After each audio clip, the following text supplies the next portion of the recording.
இந்த நாய்க்குட்டி சொர்க்கத்துக்கு போனதுக்கு அப்புறமா அங்க இருக்கிற கடவுள், நீ உன்னுடைய ஒரே ஒரு ஆசையை மட்டும் சொல்லு, கண்டிப்பா நான் அதை நிறைவேற்றி வைக்கிறேன்னு சொல்லுவாரு. அதுக்கு இந்த நாய்க்குட்டி, நான் திரும்பவும் பூலோகத்துக்கு போகணும், என் ஓனருடைய லவ் ஸ்டோரியை சேர்த்து வைக்கணும்னு ஆசைப்படுறேன்னு சொல்லுது. சரி, நான் உன் ஆசையை நிறைவேற்றுறேன், நீ ஒரு நாய்க்குட்டிங்கிற விஷயத்த யாருக்கிட்டையுமே தெரியப்படுத்த கூடாதுன்னு சொல்லிடுவாரு. அப்படியே இந்த நாய்க்குட்டியும் மனுஷனா மாறி பூமிக்கும் வந்துடுது. வந்த வேகத்துல ஒரு பொண்ணு மேல மோதி கிஸ்ஸும் பண்ணிடுது. இந்த பொண்ணும் அவனை தள்ளி விட்டுட்டு, எப்படி நீ வானத்துல இருந்து வந்தன்னு கேக்குறா. இந்த பூனையை காப்பாத்த மேல போனேன், அப்படியே கீழே விழுந்துட்டேன்னு இவனு சொல்றான். அப்புறம் அங்க வந்த நாய்க்குட்டி முதல்ல இந்த கிளைண்ட்டை பார்த்து கொலைக்க ஆரம்பிக்குது. பட் இந்த பையன் தன்னுடைய நாய் லாங்குவேஜை யூஸ் பண்ணி அந்த நாய்க்குட்டிட்டையும் பேசி, இப்ப அந்த நாய்க்குட்டியும் இவனுக்கு ஃப்ரெண்ட் ஆயிடுச்சு. இந்த பையனும் தனக்கு வீடு எதுவும் இல்லைன்னு சொன்னதுனால இந்த பொண்ணே இவன் அவனுடைய வீட்டுக்கும் கூட்டிட்டு போறா. உன்னை நான் என் கம்பெனில சேர்த்துக்கிறேன், நல்ல வேலையை வாங்கி கொடுக்குறேன்னு சொல்றா. இந்த வீடு இவனுக்கு ரொம்பவே ஃபெமிலியரா இருக்கிறதுனால இவன் பாட்டுக்கு போய் அவனுடைய டாய் எடுத்து விளையாட ஆரம்பிக்கிறான். நைட் இந்த பொண்ணு தூக்கத்துல சவுண்ட் கேக்குதுன்னு எந்திரிச்சு வந்து பார்க்கும்போது இந்த பையன் தூங்காம நைட்டு ஃபுல்லாவே உட்காந்து விளையாண்டுட்டு இருக்கான். இது பாக்குறதுக்கு இவளுடைய நாய்க்குட்டி பண்ற வேலை மாதிரியே இருக்கு.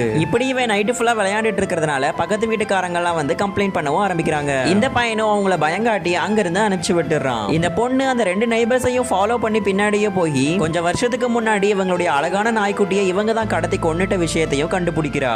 அந்த நெய்பர்ஸுக்கு எப்படியாவது நல்ல பாடத்தை கத்து கொடுக்கணும்னு இவங்க ரெண்டு பேரும் முடிவு பண்றாங்க. அன்னைக்கு நைட்டு தூங்காம இவங்க ஸ்கிப்பிங்கும் விளையாடிட்டு இருக்காங்க. இதனால அவங்க கீழே வீட்டுக்காரங்க தூங்க முடியாம ரொம்பவே கஷ்டப்படுறாங்க. அவங்க நெய்பர் வந்து செக் பண்ணும்போது, நாங்க தூங்கிட்டு இருக்கிறோம், ஏன் எங்களை டிஸ்டர்ப் பண்றீங்கன்னு சொல்லி ஆக்ட் பண்றாங்க. அப்புறம் அவங்க போனதுக்கு அப்புறமா மறுபடியும் ஜம்ப் பண்ண ஆரம்பிக்கிறாங்க. இப்போ இவங்க நெய்பர்ஸும் தூங்க முடியாம கஷ்டப்படுறாங்க.